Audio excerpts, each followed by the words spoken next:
Hi. Good afternoon. Welcome to Queen of the Classroom. I am your host, the Education Queen. Workshop some ideas over the weekend, and Education Queen came up. I think it's quite accurate since EQ is the acronym for emotional intelligence, and that's kind of my whole thing. So I'm gonna stick with it. I'm gonna keep that going, develop it a little bit more. I'll tell you what, so I just naturally, for those who are listening on the podcast and not not watching me on YouTube, then I just instinctually put my fingers through my hair and created a side part, and I instantly thought, those young people, they're trying to get rid of those side parts and skinny jeans, and I'm not having it. I need my side part every so often. And I need my skinny jeans. Also, I need my leggings. So I refuse to give those up. Sorry, not sorry. Hashtag sorry, not sorry. Today's episode, we are going to tackle 3 different things that I like to do to keep my students engaged in this virtual setting. Of course, there's many more things that you can do. These are just the first 3 that popped into my head, especially since I am working 100% from home and some of my students have now been back into the building. So first thing is, whenever I have something that I want to tell my students and I put it on Google Classroom Stream, I never just put like students or ladies and sirs. It's something unique, and I've always thought that words have power. Still stick to that. Words definitely have power. So in order to reiterate that to my students, then I'm going to read off some of my examples for those who are listening to the podcast, and then of course those who are watching me on YouTube, then I will post them right next to me on a little side by side so you can see some of the examples. So I have ducklings. Yeah, we don't question the science on that. I am a mama bear. My students are my ducklings, and we don't question that science. Sometimes, here's another one. My kind-hearted, youthful individuals. Or my lively, entertaining, and sometimes ornery students. So I put a ton of adjectives before. I say what I want to say, and then my closing is quite unique as well. Sometimes I have with a just keep swimming mentality, comma, your queen. Or with she's beauty and she's grace, Miss Queen. Or with wit, curiosity, and grace. Apparently I like to say grace quite a bit. But it's just a way to tie in a little bit more personable features into this virtual setting. There's one way. Second way is something that I've been trying to do throughout the last couple weeks, is having students be my co-teacher for the day.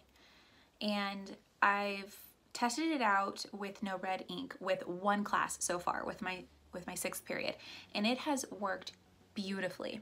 So I will have a student be my co-teacher, which means they will help me teach the grammar lesson for the day. And no red ink, not sponsored but should be sponsored, because I'm going to give a really nice plug on this one. It does a nice job of breaking down topics in very user-friendly ways. I was fighting with it at the beginning of the year, but I don't know if that was more user error or if I just didn't like the program. So I'm wavering more so it was user error. It was my fault that I wasn't learning the program. So now with co-teaching, then I will have a student kind of run through the lesson with me. I will model it first, and then they will run through it. Then I'll even make them a moderator in my class so that they can answer questions, they can private message students, they can give them timers for, okay, we only have 3 minutes left, or if you need anything, then reach out. And they have been so invested in that process that I think I'm going to continue that. Having those co-teachers is quite helpful, and it's definitely a boost for students. They are so much more engaged. Today they were fighting over who can be the co-teacher today. So I think I'm going to stick to that one. And lastly, for those who are in the building, now I only have a small number that are in the building.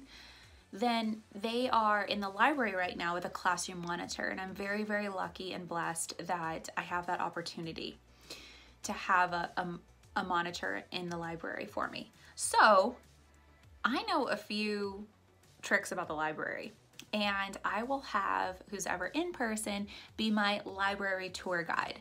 So I will have them flip on their camera. They showed, especially the first week that they were there, show us all around the library. And I was like, oh, that gentleman behind you, that's Mr. Treacle. He's one of our fantastic librarians.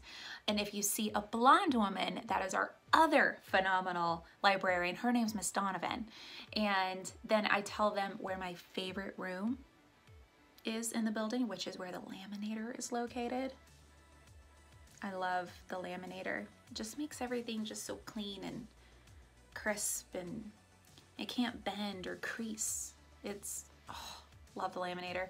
But you have to go through the library to get to the laminator. So I'll show my in-person people where the laminator is.